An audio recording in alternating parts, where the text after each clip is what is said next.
Hello everybody and welcome to my review of Atlas and Atlas Prime. Now these are essentially the same Warframe, it's just that Atlas Prime has better stats. He has more armor, more energy, more health, more shields, and he even has better sprint speed. Now, one somewhat unique thing about Atlas is that he has two passives. The first one is called Immovable, and it basically makes Atlas immune to knockdowns as long as he's firmly planted on the ground. You lose the immunity to knockdowns and staggers when you jump up into the air. And the second passive is called Rubble. So at the bottom right corner of the screen, you will see a little gauge with an armor number. This shows you how much rubble you're currently covered with. Now, Rubble is an Atlas specific resource that will drop when you kill a petrified enemy, and you can petrify enemies in various different ways with different abilities. Each piece of rubble you pick up will restore 50 health and grant you 50 bonus armor that will then slowly start to tick down. So you can't just pick up a bunch of rubble and that's it. You have to keep generating and picking up a rubble to keep your armor buff up. And finally, there's also a passive augment for Rubble called the Rubble Heap. Now what this does is it makes it so that whenever you have above 1400 rubble, Landslide, Atlas's first ability, will be free,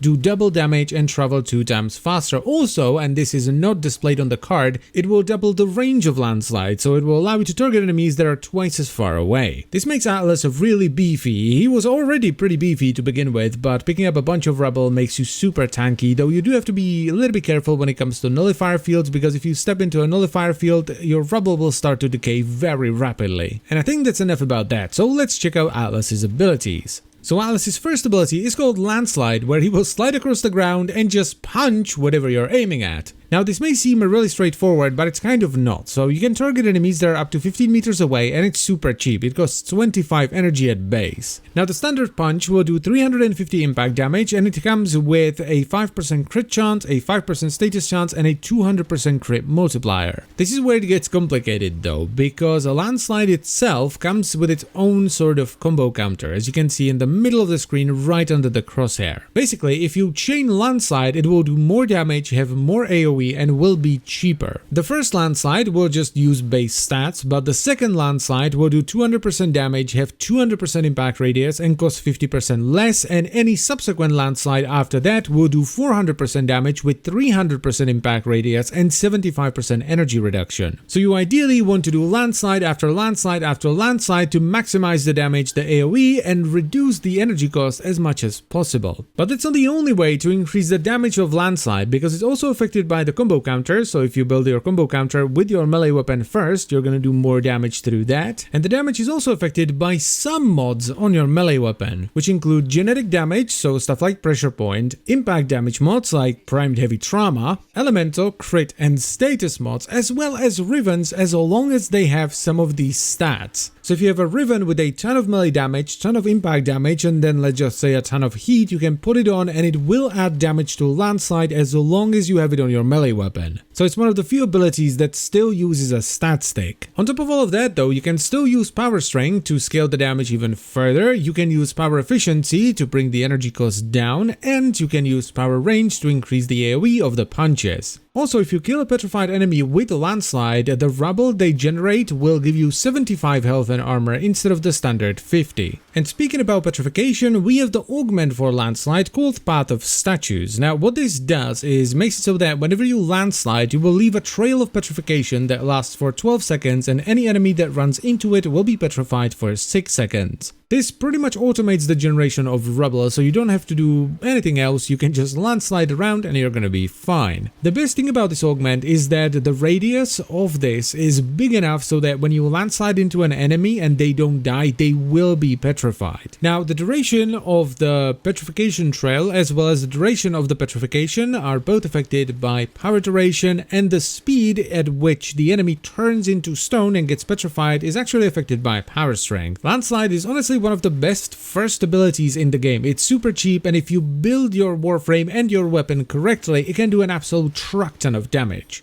Atlas's second ability is called Tectonics, where he can build a big wall that will block enemies and their projectiles and also absorb damage, and he can then send the wall rolling forward as a big boulder. So to give you some numbers here, when you press the button, you build a wall that at base has 3750 health plus 500% of Atlas's modded armor. Now the bulwark will be invulnerable for the first 4 seconds, and during this time it will absorb all enemy damage it takes and turn it into extra health. Once the invulnerability period is over, any further damage the wall takes will then be splashed out into surrounding enemies as slash damage. If at any point you press the ability button again, the wall will turn into a boulder and roll in the direction of your crosshair. Now this does 600 impact damage per second to all enemies that the boulder is dragging along, and it will roll 15 meters at maximum, at which point it will explode into 500 puncture damage in a radius of 5 meters. The health of the wall, as well as all the damage stuff, so the rolling damage, the explosion damage, and the reflected damage, are all affected by power strength, with the health of the wall being further modified by Atlas's modded armor stat, and the explosion radius at the end, once the boulder explodes, is affected by power range, and you can of course reduce the cost of the ability by using power efficiency. Now there is also an augment for tectonics called Tectonic Fracture, and this allows you to put up 3 walls rather than 1, but you can no longer turn them into boulders.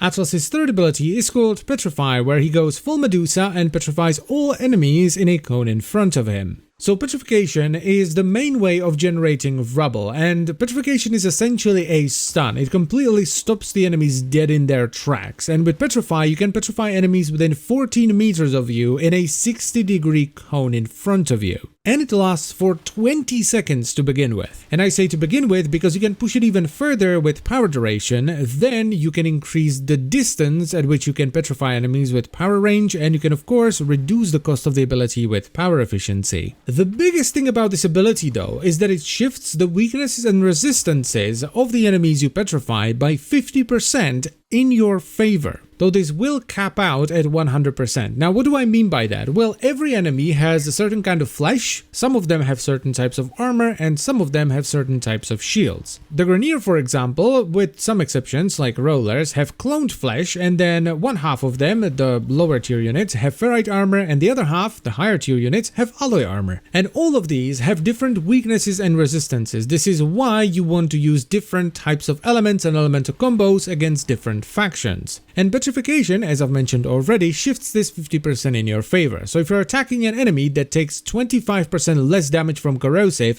and you petrify them, they will now take 25% more damage from corrosive. If you're attacking an enemy that takes 75% more damage from corrosive, it will cap out at taking 100% more damage from corrosive. So petrification isn't just there to stun enemies or to generate rubble from enemies. It's actually a very potent debuff as well. And on top of all of that, you can also make it give you more loot with the Orgaze augment, which makes Petrify scan enemies that you petrify and also gives them 25% chance to drop additional loot when you kill them. You can actually juice it up even more with Power Strain because the chance for additional loot is affected by it. And we're still not done, because there are some synergies that you can use with Petrify. You can, for example, petrify your own wall, which will make it roll faster, farther, and do more damage. And you can also use it to fully heal your Rumblers.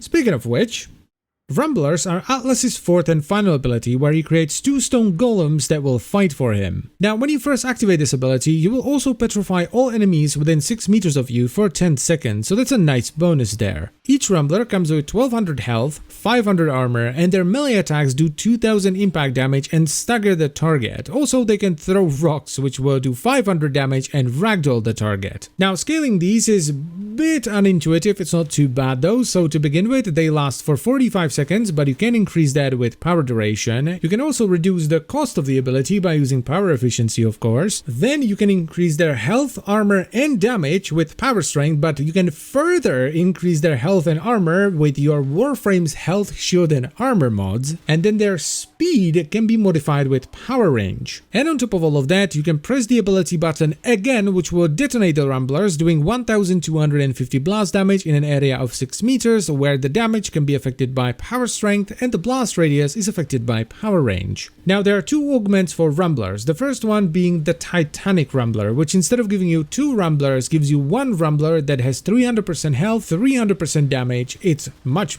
bigger, and reactivating the ability will not detonate it, but instead it will make you do sort of like a thunderclap knockdown that has huge range. And the second one is called Rumbled, which actually turns you into a Rumbler, and it takes 300% of your maximum health and gives it to you as a rock armor. Now, while you're a Rumbler, you can't jump, so you're not very mobile, and it also changes the way you attack. If you do a melee hit, you will slam the ground and do a big knockdown, and your fire button will now throw rocks that will do a decent-ish amount of impact damage, and it will also ragdoll enemies. Also, the damage on these attacks is scaled in a similar way to Landslide, so while you can increase it with power strength, you will also need a good stat stick for it to do decent damage. Just bear in mind that it's pointless to scale crit because both the attacks while in Rumbler mode have 0% crit chance. I think Atlas is absolutely fantastic because you can have a ton of fun with him when you first get him and you're just sliding around, punching things in the face, but if you take the time to really read through his abilities and understand them and you utilize them properly, you can actually do an awful lot of stuff with him. So I would highly recommend you give Atlas a shot. He's one of my favorite frames for a reason. And that's pretty much it for the video, so I thank you very much for watching as always guys. I hope you've enjoyed the video. I would also like to extend a special thank you to all the channel members. Thank you very much guys. And I will see you next time. Bye bye.